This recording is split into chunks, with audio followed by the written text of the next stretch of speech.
you could tell that they had had a long day, but they actually had a little bit of a smile on their face, which I don't say I was surprised, but I was like glad to see. It made me feel a little bit better about things too, because they do bring the whole team with them, and they've had a great attitude during the whole long quarantine period. So hopefully this is a shorter round, and getting ready for the next time. Uh, and D, you said it right. Practice doesn't make perfect, but it makes us a lot better. And we learned a lot of good things about our rocket and our spacecraft today. So the next launch countdown should be that much more smoother, and we're that much more practiced, which is good because Starliner 1's going to be coming, Starliner 2 is going to be coming, Starliner 3 is going to be coming, and all these lessons are good lessons to learn, and that's flight test for you. Yeah, one thing that I remember Butch saying at one point was, people might see setbacks and think that they're bad, right? But to him, he always thinks of them as steps forward. And today, that's definitely a step. Today was definitely a step forward in that case. Yeah. But we'll be ready for the next time, and you can see them right now. They obviously are looking good, and they're smiling a little bit and enjoying. Again, the pad crew is there to help them, and they're just it's a really great team. And I think a step forward is, I would think that Butch would say a step forward today is this was again another great rehearsal. You know what I mean? And whenever we do try to launch again, I can imagine that things will be faster and smoother and more choreographed and rehearsed because they did have this opportunity today. Yeah, for sure. The commander for Starliner One, he was in the BMCC. It's Scott Tingle, and I know he and and our crewmate Josh Kutrick, who was Capcom. We all got a lot out of today. So again, this is just all helping the next missions be even that much better. And yeah, you can see Butch is having a nice chat. They're going to get ready to go down the elevator and back to the crew van and back to crew quarters. Yeah, he does seem like he's in good spirits. Again, like you said, chatting with the pad team members who just helped him and Sunny get out of the spacecraft. So that pad team had left the pad, obviously. And in those final moments, it was just Bush and Sunny before that hold call at T minus 3 hours and, oh, sorry, 3 minutes and 50 seconds.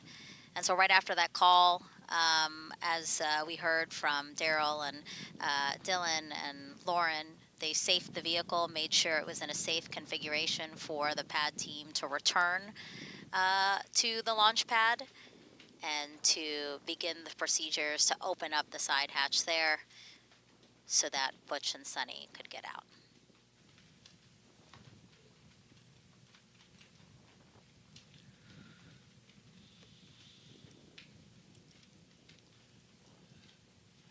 I think one thing that helped this time was we had on May 6th. It was kind of late at night. It was well after dark when they went out to the pad or when we scrubbed the launch. And this time it's in the middle of the day, so they can go back and have a nice dinner and go to bed at a normal time and get up and see if tomorrow is the magic day. We're still Right. waiting, I think, for official word Mm-hmm. on when the next launch opportunity might be, or when the next launch opportunity will be chosen. Looks like if we were tomorrow could be a date, and if that were to happen, it would be at 12:03 p.m. And for folks just joining us, just to recap so far, so there was an automatic hold by the ground launch sequencer at T minus 3 minutes and 50 seconds to launch, so about 12:21 p.m. Eastern Time today. The ground launch sequencer is essentially the computer that launches the rockets. It controls all the systems needed in the final moments of the countdown.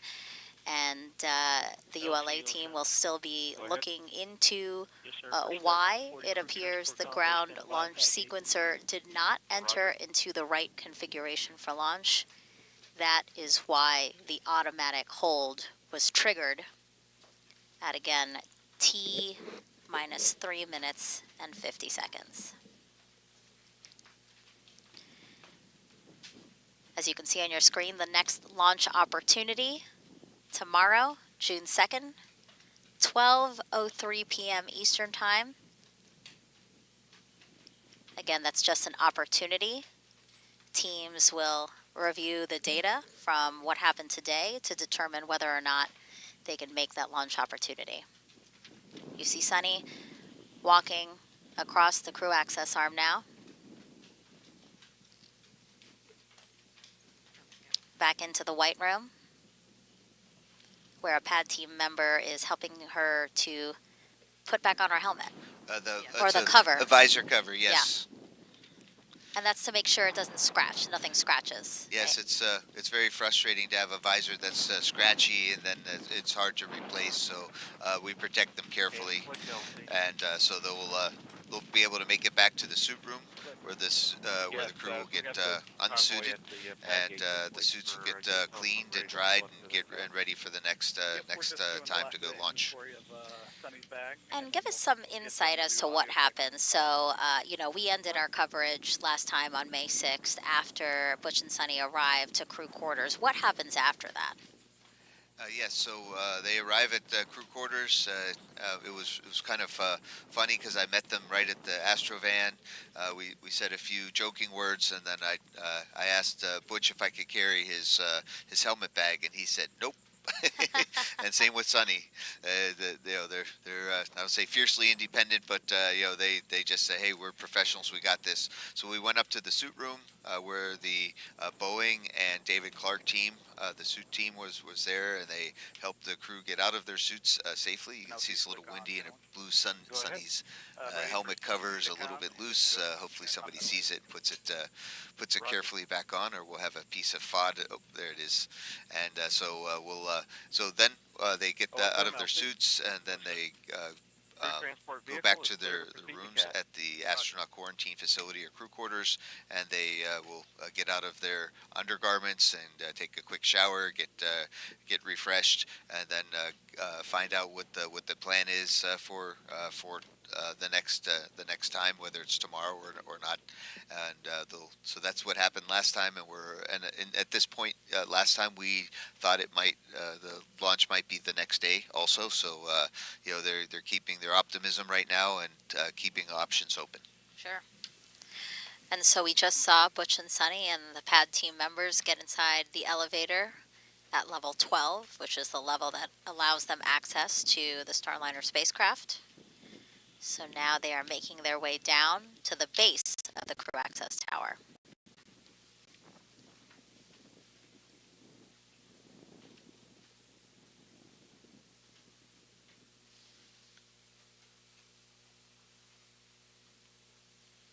And here they come out of the elevators again.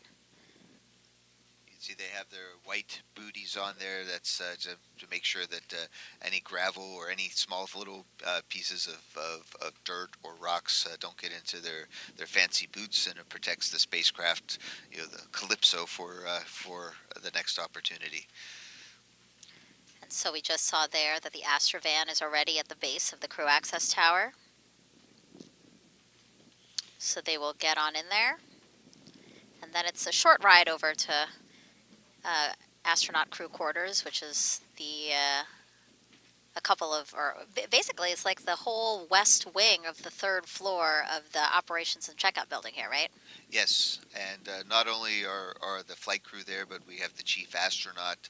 We have our vehicle integration and test office folks there. So it's there's many rooms at the astronaut crew quarters for sure, and of course the team that makes the meals. They do a fantastic job on feeding us while we're in quarantine, and I think they probably just got word that they're going to have to come up with a dinner for tonight, and they're scrambling like all the rest of us, and I know they're going to do a great job. And I bet you Butch and Sunny are hungry now. I was going to say, I remember specifically Butch and Sunny both saying that they felt like the food at astronaut crew quarters was excellent. So, there's always these silver linings, right? A good meal tonight would do them good, I would assume. Well, to be honest, Butch and Sunny are my heroes, and I consider them national heroes too. And at least we can do is feed them nicely. And so there have still been family members who've been quarantining with them. Will they have some family time? After they probably debrief and some of the things that you already mentioned. Yeah, that's a great point. Last time it was kind of late at night, and family time was a little bit hard to come by. But this time, we looks there might be a great opportunity to have the families come by. I think Butch and Sonny are staying quarantined. The families may have gotten out of quarantine, but we have a nice glass room where Butch and Sonny can sit and talk to their families. We call it BTG, or behind the glass. Oh.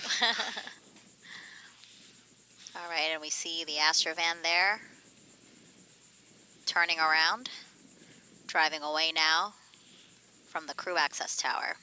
Again, a short drive back to crew quarters, about 15-20 minutes.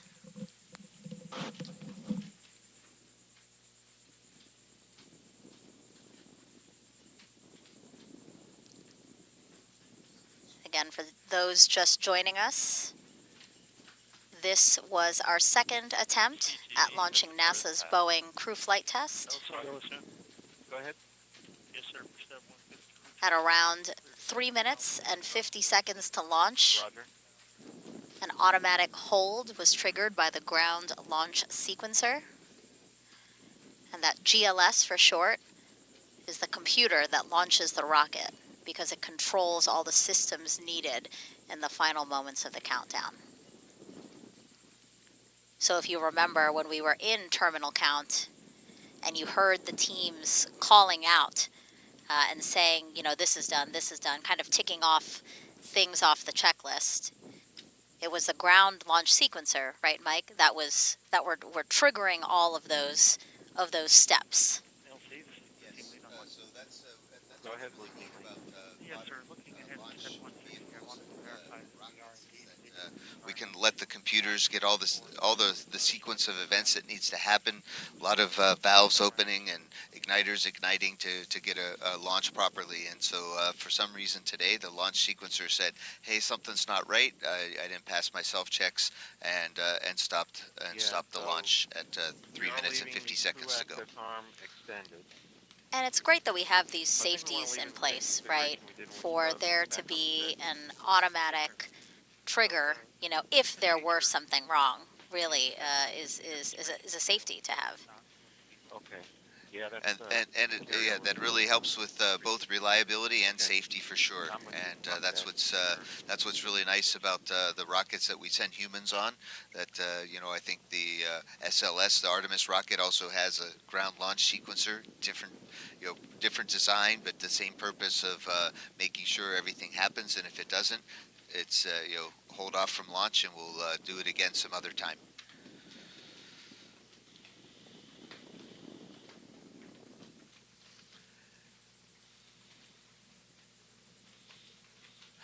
Well, the good news is they can watch the next chapter of Maverick on their way back and get excited again for the next time.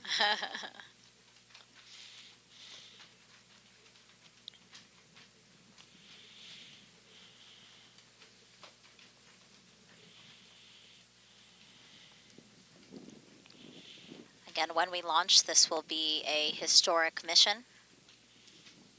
Only the 6th time that NASA astronauts will fly on a new crewed vehicle, space vehicle. Sunny would have been the first woman to test an orbital spacecraft. Of course, Butch and Sunny, the first two to fly in space, to fly in Starliner in general.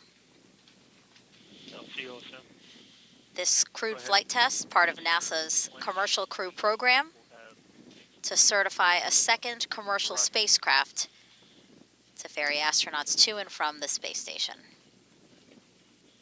And this is interesting, actually. Once in orbit, for the first time in NASA history, the agency will have 3 different crew spacecraft operating in space simultaneously. So you would have the International Space Station, the SpaceX Crew Dragon, and also Boeing Starliner spacecraft. So again, once in orbit, another milestone. Yeah, I have a feeling, Megan and Dee, that low Earth orbit's going to become more and more busy, and that's a really good thing for our country, and it's very good for the space program overall, and good for humans. And let's talk about this crew flight test again. And by south, you mean There are tight road? 87 test Okay, just objectives like we would that when we did the original. teams are looking to review, And right, OSM in order to certify Starliner. OSM, Roger. Any concerns with? Can you talk us through some of those objectives? Yes, so it's a really neat list that we put together, and I think Boeing was always careful to say the whole flight itself is a test, because a lot of things that you put together, you can test them in small individual units, but this is the first time that we've had the humans and the rocket and the spacecraft all together going to dock to the space station. So that's a big test objective, is to have mission success. And today we got that this much closer for that. The actual flight test objectives on the lower level, as well as that we mentioned earlier in the broadcast, called operational checkouts of capability, OCCs, really focus on two main areas. One area is how does the spacecraft fly? In the simulators, it flies a certain way. We know the laws of physics really well, and Boeing really analyzed the orbital flight tests 1 and 2, how well it flew. But this time we're going to put a human in the loop with the hand controllers, and we fully expect it to fly just like it does in the simulators. But now we'll know if we ever needed to manually dock the spacecraft or to use it for deorbit. We'll have great confidence, and that's part of what certification is. It's saying NASA has confidence that the Starliner will do what it needs to do and keep our crews safe and going back and forth to the space station. So we have a lot of those. I think interview earlier with Chris Ferguson, he talked about, hey, can you point the spacecraft to the sun to charge the solar panels? Can you point it to the tracking and data relay satellites to get communications? So those are all really important flight test objectives. Sure. But we're also looking at Starliner as a place to hold humans on the way to and back from space stations. So how is the ECLIS system working, the environmental control and life support? How is the temperature? All these little things that matter. How is the communication system? A lot of these things that are really important for what you would expect in the spacecraft. And we think that they're all great. We did a lot of ground testing, but you never know till you actually try. And then there's also the Starliner as a lifeboat aboard the space station, because for a 6-month crew, if something happens, they should be able to get into Starliner and wait for 24 hours in a safe haven, or if not, come back. Right. And so, does the station portable computer system work in Starliner? Do we get Wi-Fi inside Starliner or not from the space station side? We don't think so, but we'll check it out. So there's lots of things to check while we're there, and Butch and Sunny will come back with some great data. And speaking of Butch and Sunny coming back, they are actually passing us right now at the host desk. The host desk is at Kennedy Space Center's press site and across the street from the iconic Vehicle Assembly Building.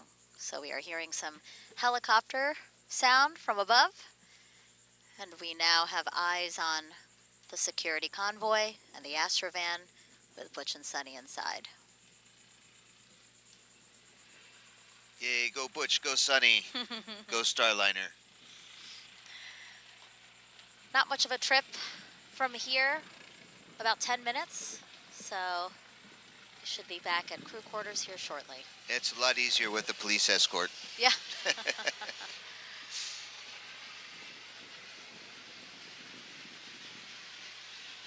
Again, we're talking about Commander Butch Wilmore, NASA astronaut and retired U.S. Navy captain. As a naval pilot, he racked up more than 8,000 flight hours. Before his selection to NASA, he was on exchange to the Air Force as a flight test instructor.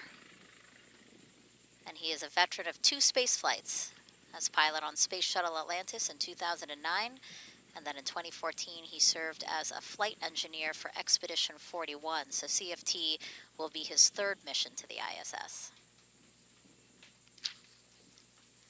And then Sunny Williams, of course, CFT's pilot, also a retired U.S. Navy captain. Her first trip to the ISS was in 2006. She served as flight engineer for Expeditions 14-15. She then returned to the orbiting lab in 2012 and was commander of Expedition 33.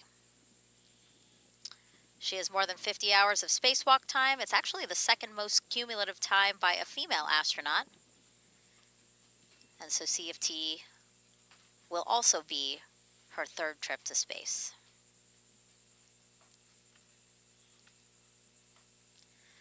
Again, their background is something to be said here. Mike, again, they're used to this. Scrubs are par for the course. And with the new spacecraft on a new to us rocket, and for ULA having humans on board, this is all new. So we expect to have some hiccups, small hiccups like this for the new things. So yeah, it's a little bit disappointing, but we're moving forward and looking forward to the next time to suit up and go again. But I think they like being a test pilot for a new vehicle, right? They've spoken about that a bunch of times. Oh my goodness, Yeah. yes, that's a dream come true for all of us, Right. and I'm really glad that Butch and Sonny had this opportunity. I've kept in touch with Doug Hurley, for example, from Bob and Doug. Remember that show Sure. from 4 years ago, and so yeah, they was it's a point of professional pride to be selected to go fly on a first flight, and Butch and Sonny are definitely ready to go, and so they understand it comes this way with flight test. Yeah, I remember Butch in particular saying, like, to be in the same group as, John Young, Robert Crippen, Wally Schirra, like those folks who flew on the previous 5 new spacecraft. He really feels that is a point of pride, and same with Sonny as well. Well, I'm very proud to work with them and very proud to know them, and I'm proud of what we've all accomplished so far. Yeah, I mean, you guys have been working together for so many years now, again, to bring Starliner online, to bring SpaceX's Dragon online, to really make it so that we do have a robust commercial crew program. It's really a testament to you guys. Well, as personally as an engineer and as a flight tester, I really this is what I dream about, and having this chance to do it and work with such fantastic teams, both in industry like Boeing and SpaceX, as well as with our NASA team and the commercial crew program. It's a very exciting time, and all of these lessons I hope that we're taking with us will help us, as the administrator said earlier on in this broadcast, help us be much more ready for the moon, for our gateway the gateway space station around the moon, the 2 landers that we have. All of these are good lessons learned. Some of the lessons that we saw today are we saw United Launch Alliance. Something went wrong with one of their sensors and controllers, and they had a plan and they executed it. When the clock is ticking, it was a little bit of a stressful time for the Centaur upper stage, and they handled that magnificently. Yeah. And so those are the lessons learned, to be operationally ready for things, because they will happen, and have plans in advance. What did Edna Mode say on The Incredibles? Luck favors the prepared. Wow. That's a perfect a quote. You had to have that ready. Come on. Oh yes. That was so good. That was too perfect.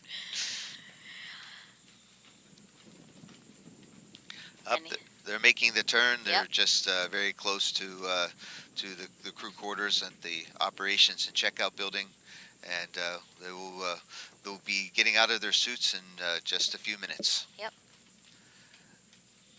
Sometimes it can be hard to distinguish, features of Kennedy Space Center because it is so big, and it's a very operational center. But yes, I did know where we were by that turn in particular. That really, there's only a couple more minutes in this ride left.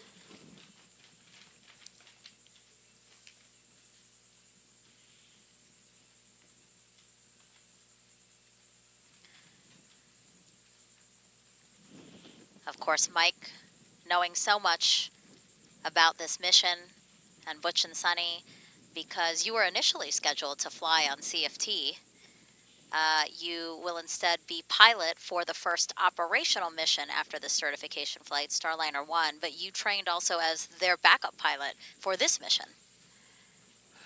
That is correct. If and I hope not to be ever used in that situation.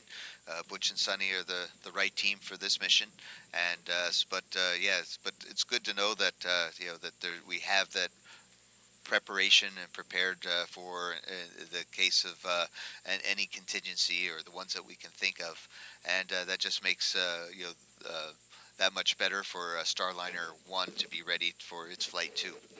I might not be able to be there at the launch broadcast for that one. Oh, why? But who knows? Maybe we'll call you guys from the White Room. Don't tease me like that. Don't tease me like that, Mike. Oh, it'll go to voicemail. I have a feeling. No, if I knew you'd call, oh no, it'd be on ring.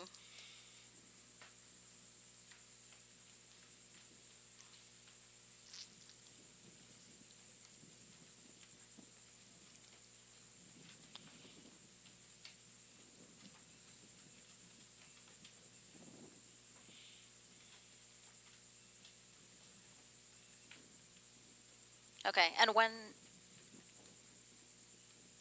the crew arrives at astronaut crew quarters here, as Mike has been saying, they will have some time to relax, get out of their suits, likely a debrief, right, of what we know so far, because the ULA team is continuing to look at the data and try to see exactly what happened with the ground launch sequencer today. They might have a chance to spend a little bit of time with their families who are here for the launch, and get a chance to talk it through, and then of course dinner. Maybe Dinner. maybe it's just me missing the dinners at crew quarters.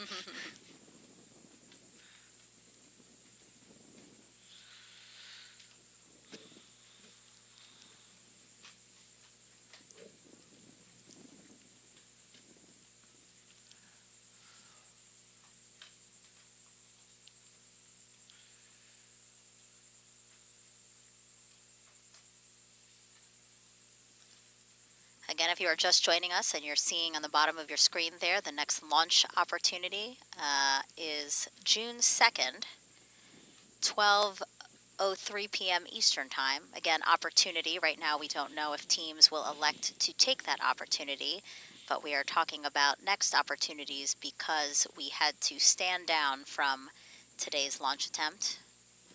Teams were trying to launch Butch and Sonny in Starliner atop a ULA Atlas V rocket at 12:25 p.m. Eastern Time today. But just under 4 minutes before launch, an automatic hold was triggered by the ground launch sequencer.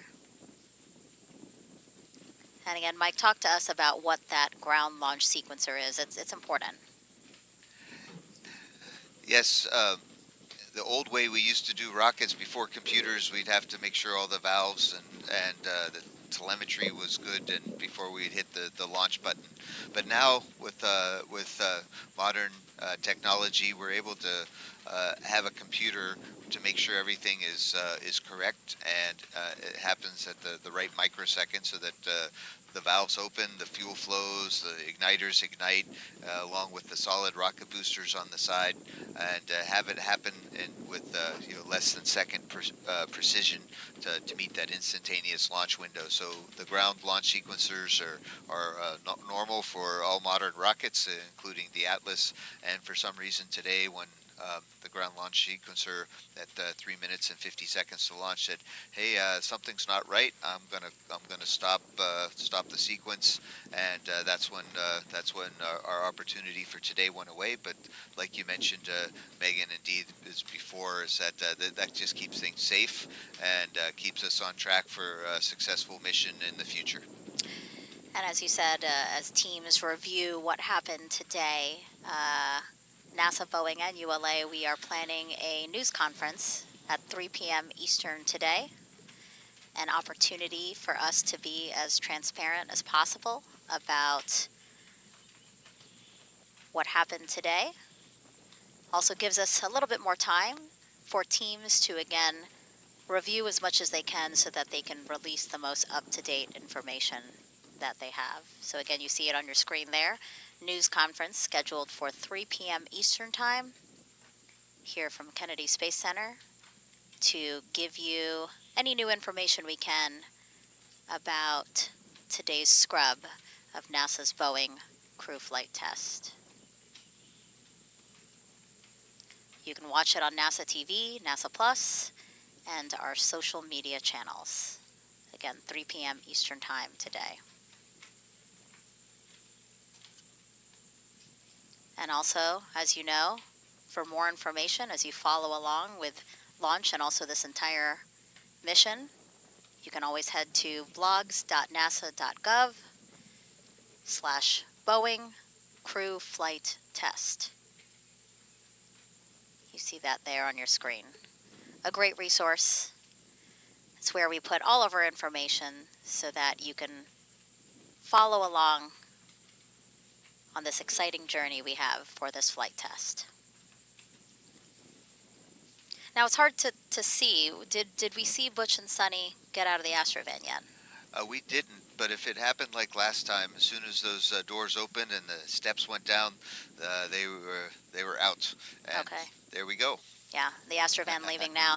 So again, if you're just joining us, there was a decision to stand down from today's launch attempt at 12:25 p.m. Eastern of NASA's Boeing crew flight test. We have walked you through the hours leading up to that decision to stand down, and also so that we could watch Butch and Sunny get out of the Starliner spacecraft, and now they are safely back at crew quarters. Before we wrap up, Mike, any final words to wrap up today? I think what we saw today was space flight in almost its finest form. There were problems along the way. We solved them. We worked together as a team. Communications happened, and I hope we all take that lesson forward, because that's just a recipe for success anywhere. In the meantime, our crew are safe. Space station is still going, and we'll have another opportunity, hopefully very soon, to have Starliner fly its maiden flight with human beings. Right. And I'm looking forward to that very much. Go Butch, go Sunny, go Atlas, go Centaur, go Starliner. Go D. Any notes from Boeing? No, very similar to what Mike just said. Obviously, this is a team effort, and so we're looking forward to what the findings are and what our next opportunity will be. Right. Again, thank you everyone for watching. We have a press conference planned for 3 p.m. Eastern Time on NASA Plus, NASA TV, our social media channels, where again we will share anything that we can with you about the developing situation we have here at Kennedy Space Center. But for now, thank you again for watching, and we'll see you when we launch.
Station Houston on 2 for Matt and stowage location.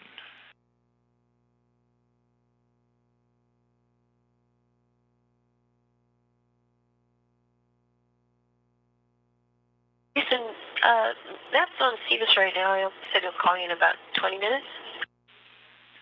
That's fine. If you want, you could pass a message for us as well. Your choice. Well, of course I can do that. I need to write it down. Yes, you do. So let us know when you're ready. Am I?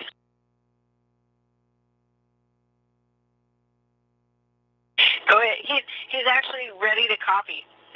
Go ahead.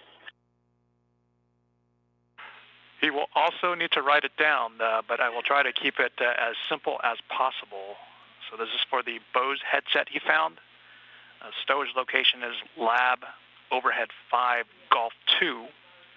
Half CTB labeled Hearing Protection Hardware. Serial number 1327. Just look for the other headsets. You got it. He's reading it back to me. Copy. And so did Mike, so we got it. Thanks. Well, he was typing it on his iPad while he was pedaling. All right, good to know that he could walk and talk. He just yelled thank you really loud. All righty. Can you hear that? We got him. Thank you. You bet. Thank you.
location, Houston on 2 for Optimus update. Go ahead for Optimus update. All right, we want to get you before you go into your pre-sleep. We are working on uplinking you the Optimus plan. You'll see it prior to sleep. In it, it has our best plan that we could put together at this time for tomorrow and Monday.